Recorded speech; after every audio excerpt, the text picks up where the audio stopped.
Hello everyone and welcome back to TowerGate. It is TowerGate Day 381, March the 27th, 2018, Tuesday. Thank you so much for tuning in. Okay, Stormy Daniels. Who cares? You know, it really doesn't matter about Stormy Daniels or anyone else or anything else. It doesn't matter what. It's always going to be something. Every day it's going to be something. You know, as I've told some of you before, I remember the Reagan years very well. With Ronald Reagan, it started as he was campaigning for president. He wins the nomination. It never stopped. Day one of his presidency all the way to the end. The entire 8 years of the Reagan presidency, he was under vicious attack by the left every day. They went from one thing to another thing to another thing to another thing to another thing to another thing. They will always find something, and the same is going to be true of Trump. So if you don't like all this stuff, turn it off, because it's not going to end. Never. Every single day that Trump's president, be 4 years, 8 years, or whatever, it will never, ever end. The attacks will keep coming, and it will never stop. That's just the way it's going to be. Get used to it. As far as Stormy Daniels, who knows what to believe? She's on record 2 times previously saying there was no affair. Now she says there was an affair. So she's lying. Maybe she was lying then. Maybe she was lying now. I don't know. But she was paid $130,000 in hush money from Trump's lawyer. So that means probably something happened. But it appears, from what she says, that this was a one-night stand. Happened about 11 or 12 years ago. So, I don't know. Personally, I think she is a skank. I would think Trump would do better than that, especially when you look at Melania, who's an absolutely beautiful woman, who's very loyal and classy. Why would you want to mess with a skank like Stormy Daniels when you've got Melania? That just boggles my mind. But, you know, there's something that just we have to accept as a human species that has been true throughout human history as far back as we can go. And that is that women, some women, throw themselves at wealthy, powerful men by the thousands. I don't know. I'm not a woman. I don't understand this. But there's something about wealthy, powerful men that women throw themselves at them. Maybe it's because they think they're going to get some money or a good job or some benefit from it. But for whatever reason, this has been a fact throughout human history of powerful, wealthy men. Whether you go back to, the 1st century, the 5th century, the 7th century, kings, queens, presidents, doesn't matter, all the way back to ancient Rome, the ancient Egyptians, ancient Greeks. You could probably go back to the Neanderthals and find that they had kind of a hierarchy in their society as well, and that probably the biggest, strongest caveman who could bring in the most food every night probably had a lot of cave women throwing themselves at him. It's just the way things are. I don't understand it. I'm not a wealthy, powerful man, so I don't know what it's like to have thousands of beautiful women throwing themselves at me. And I'm not sure I'd want to. But it's just a fact of life. And when you look at American presidents, you're hard-pressed to find any American presidents with whom we don't have stories about their extramarital affairs, their mistresses, their illegitimate children. We had, of course, George Herbert Walker Bush had a lifelong mistress. Lyndon Johnson had 2 lifelong mistresses. One, this Madeline Brown, who he fathered a child with her. The other one apparently had 1 abortion and 1 miscarriage, and had these relationships with them for his whole life, practically, his whole political life, as well as many other women that he had affairs with. We all know about the exploits of John Kennedy, including this one woman, Judith Exner. Kennedy, she had a little townhouse down in Washington. Kennedy would go down there a couple times a week. He didn't know that Hoover had his boys put a camera in her room, and he had it all on video. And one day he told Bobby Kennedy, he said, I got this video of your brother, And it doesn't bother me about all his girlfriends and all the sex and all the stuff he's got going on. Yeah, that's what he does, right? That's what you Kennedys do. But this one is a real problem. Because this woman, this Judith Exner, we think she's a Russian spy. So Bobby Kennedy had to go tell his brother, hey, man, you gotta be more careful. And, you know, Hoover thinks that this Judith Exner that you're banging 2 or 3 times a week, he thinks that they think the FBI thinks she's a Russian spy. So, you know, you might want to be real careful with this one. Of course, you know, Kennedy was getting hooked up from, you know, he was having sex with wives of mobsters. Frank Sinatra was constantly turning him on to women. That's how he got turned on to Marilyn Monroe. And of course, Marilyn Monroe actually called Jackie O and told her that she had had an affair with Jack. And apparently Jackie O said, well, good. Maybe you can move your stuff into the White House and you can put up with all this crap. So this is all throughout history. I mean, General Eisenhower, of course, had a passionate love affair with his driver, who was a female military officer. Eisenhower wanted to marry her, but he got all kinds of flack from George Marshall, and they reminded him that was a violation of the UCMJ. It was, and there would be a big problem, and it would ruin his military career. He would never be president, and because Eisenhower wanted to go public, you know, and actually, you know, go public with this woman, but he was talked out of it. But he had a lifelong affair with this woman. Of course, we know all about the exploits of Warren Harding, who, of course, also had an illegitimate child. He was known not just for having women come into the White House, but he was known for bringing, like, you know, a half dozen of them at a time into the White House every night to have orgies. Warren Harding was having orgies in the White House on a regular basis. And then we can go back to some of the more ancient presidents. Of course, we know FDR, Franklin Delano Roosevelt, the hero to the left, he owned a big compound up in New York, a big mansion with like 20 rooms or something. He had 5 live-in mistresses there. And Eleanor knew every bit of it. 5 live-in mistresses at his mansion there in New York on his compound. Everyone knew it. The media knew it. His wife knew it. Everyone around him knew it. It was no big secret. FDR had 5 freaking mistresses on hand at all times at his New York compound. His wife knew every bit of it. Then we go back to the more ancient presidents. I believe it was, John Tyler, who allegedly had 15 illegitimate children.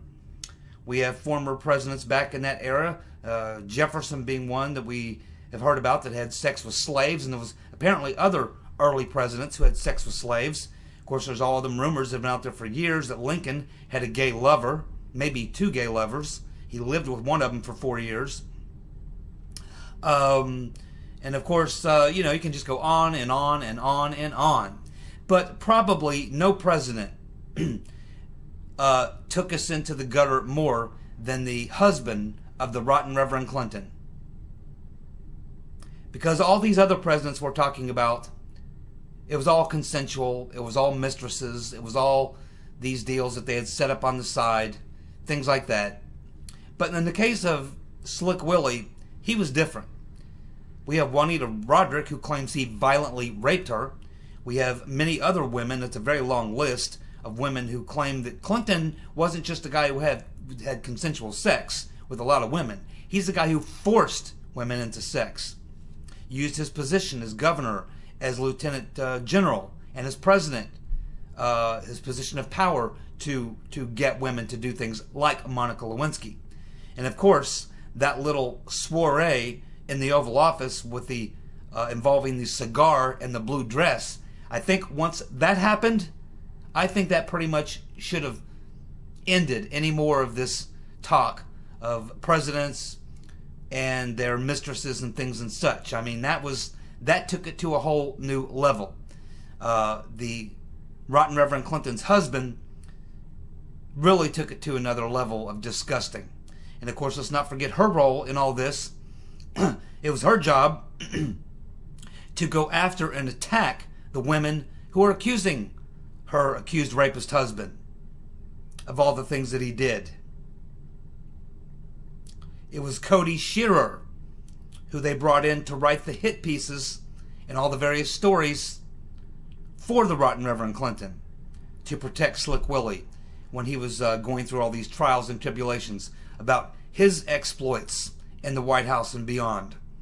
And let's not forget, it was Wesley Pruden back in the early days of the Clinton administration who did the bombshell interview and wrote the story in, I believe, the American Spectator, where he went and interviewed 4 of these Arkansas state troopers who basically told Pruden that primarily their job throughout the day was doing nothing more than procuring Clinton's women for him.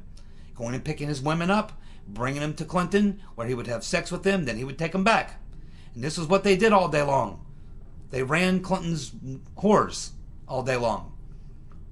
For years.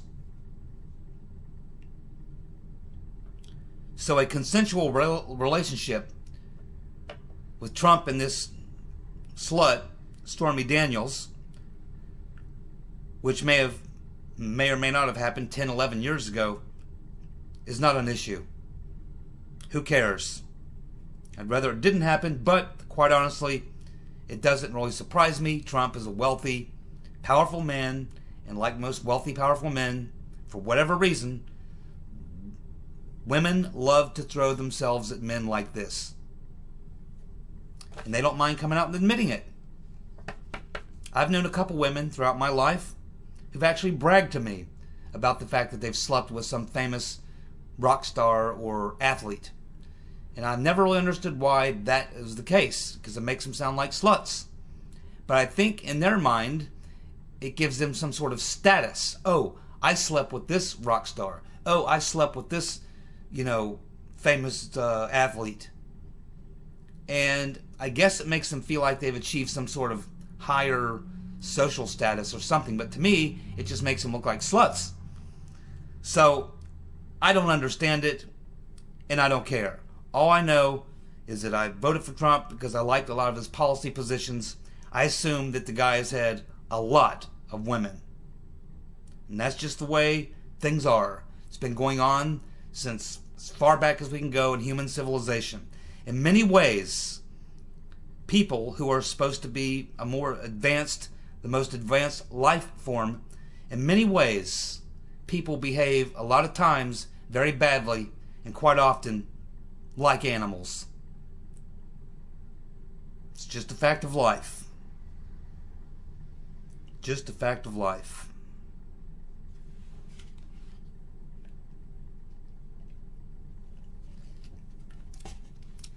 In the case of Stormy Daniels, I just don't get it. Melania is this unbelievably beautiful woman, very intelligent, very loyal, classy. Why, when you have a Melania, would you want to mess around with a skank like Stormy Daniels? It's just a weakness. I think it must go with the power and the money. All those are big power strengths that men like that have. But they must have built in, as part of that, a weakness for women because they can't seem to say no.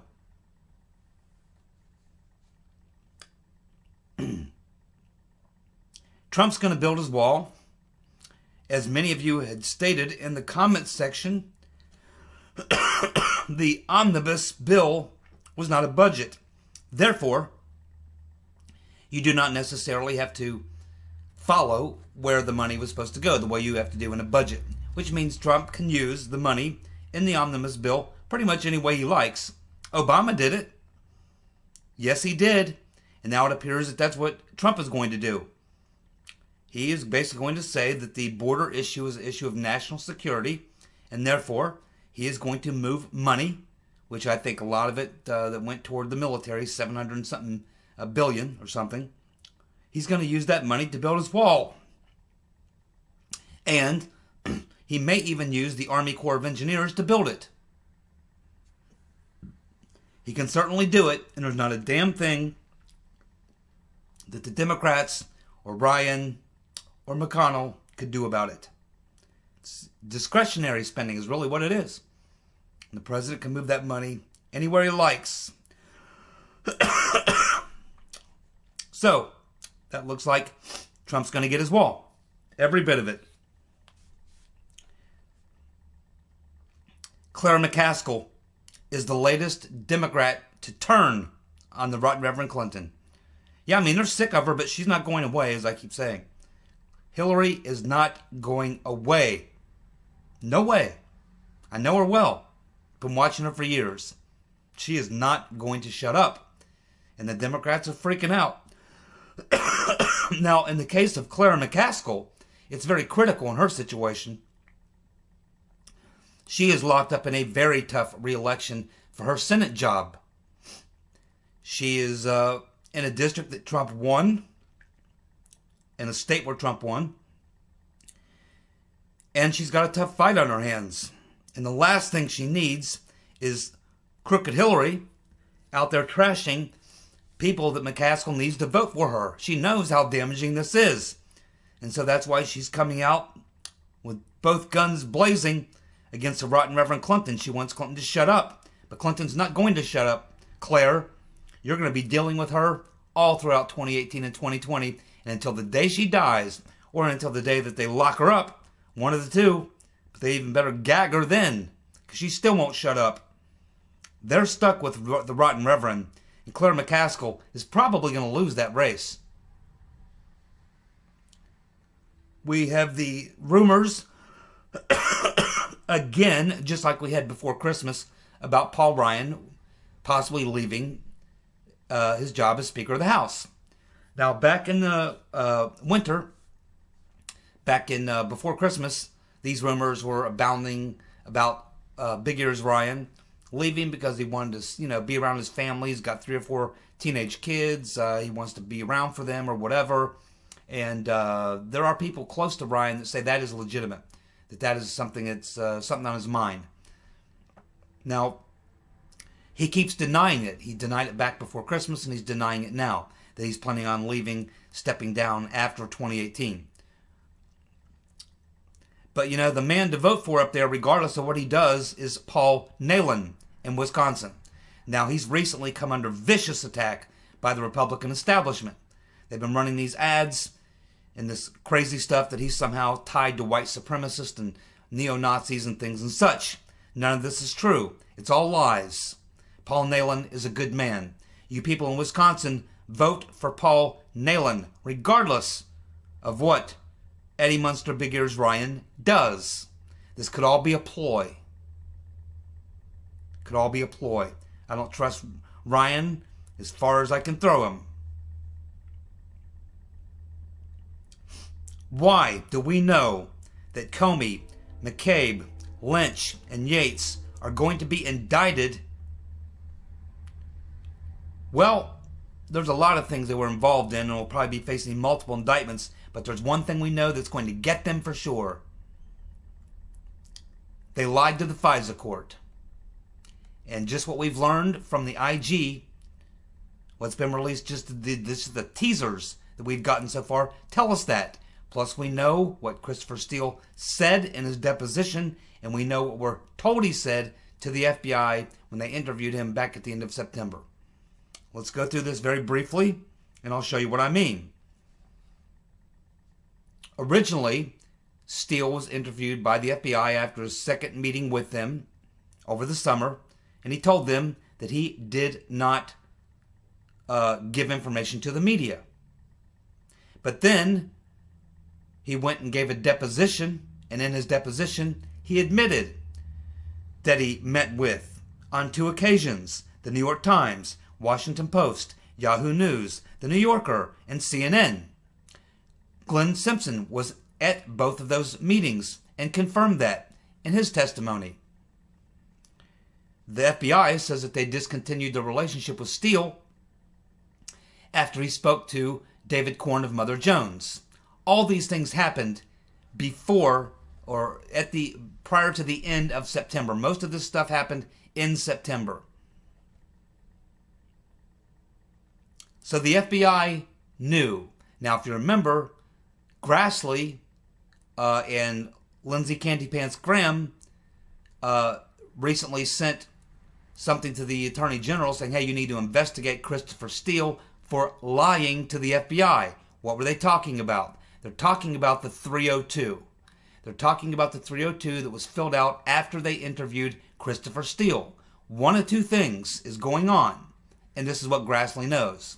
Either In that interview, which would be in the 302, Steele either told the FBI that A, he did give interviews to the media, or B, he did not. One of those two things has to be true. If he told them he did not, then he lied. If he told them he did, then the FBI lied. And that's what Grassley suspects. Because they knew. They knew. The FBI knew about his conversation with David Corn before the end of September. They knew about his meetings with these other news organizations before the end of September. They knew it. But what did they do? On October 21st, 3 to 4 weeks later, after knowing that Steele talked to the media, they went to the FISA court using Steele and his dossier to get the FISA warrant. Now, the fact that the FBI knew that Steele had talked to the media would have compromised him and his information as a source for the FISA warrant. That would have been what's the legal term in this particular case regarding the FISA court. That would have been known as disqualifying. Disqualifying. They gave the FISA court information which was disqualified. So Grassley wants to get that 302 from that interview with Steele and find out, did Steele admit that he talked to the media, or did he deny it? If he denied it, he lied to the FBI. But Grassley doesn't think that's what's going on. Grassley thinks that Steele told him the truth. Grassley thinks that they altered the 302 to say that Steele had not spoke to the media, which would have meant that McCabe, Comey, Lynch, and Yates knowingly gave disqualifying information, evidence to the FISA court, knowingly lying about it. And that's a serious charge, just one of many. That is why all of those individuals are going to be indicted, at least on that count. And there's probably many more, because they were also involved in fixing the email investigation and other things.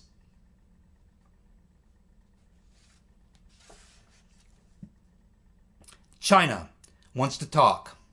Well, everybody was giving Trump a lot of crap because he talked about the sanctions on China. It's been going on for a very long time. They manipulate their currency. They cheat on trade, and that's why we have an $800 billion trade deficit with them. They do not behave in a reciprocal manner. An American company can't just go to China and jump into any business there. No, no, no. No, no, no. You have to actually become a Chinese company. You actually have to move your company to China and become a Chinese company, which means you have to be in bed with the Communist Party there. And then you can take advantage of all the businesses, of all the benefits of being a Chinese company as you screw the Americans. They've been involved in stealing intellectual property. They don't play fair. Trump's fed up with it. He talked about it all through the campaign. He's the first president who actually has the balls to stand up to the Chinese. And after a week of them making various threats about, well, they're going to slap tariffs on this and that, go ahead. In the tariff war with China, we win. And they know it. And that's why now they've changed their tune, and now they want to talk. When Trump gets done, a lot of that crap is going to be cleaned up. And I promise you, he will lower that trade deficit by at least half.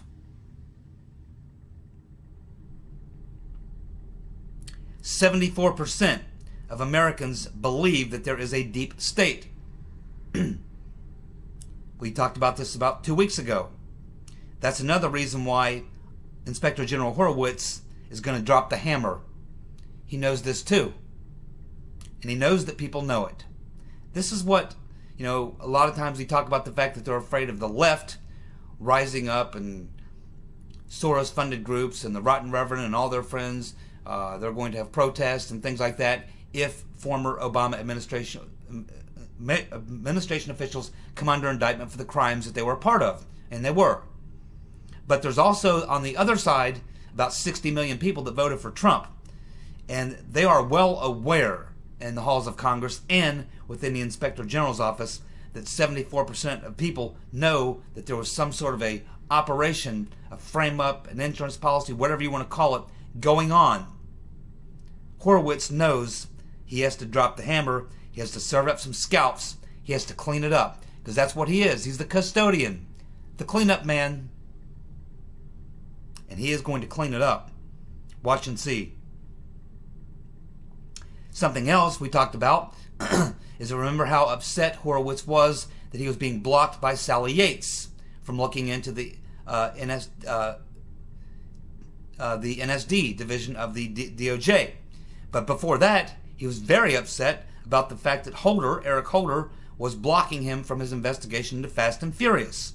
And it's been alleged that he is going to go back and look into some of those things. So we learned a few days ago that there now are going to be some documents regarding the Fast and Furious investigation by the Inspector General, which are going to be released to the DOJ, and then they will be sent over to the committees in Congress that want to look at them.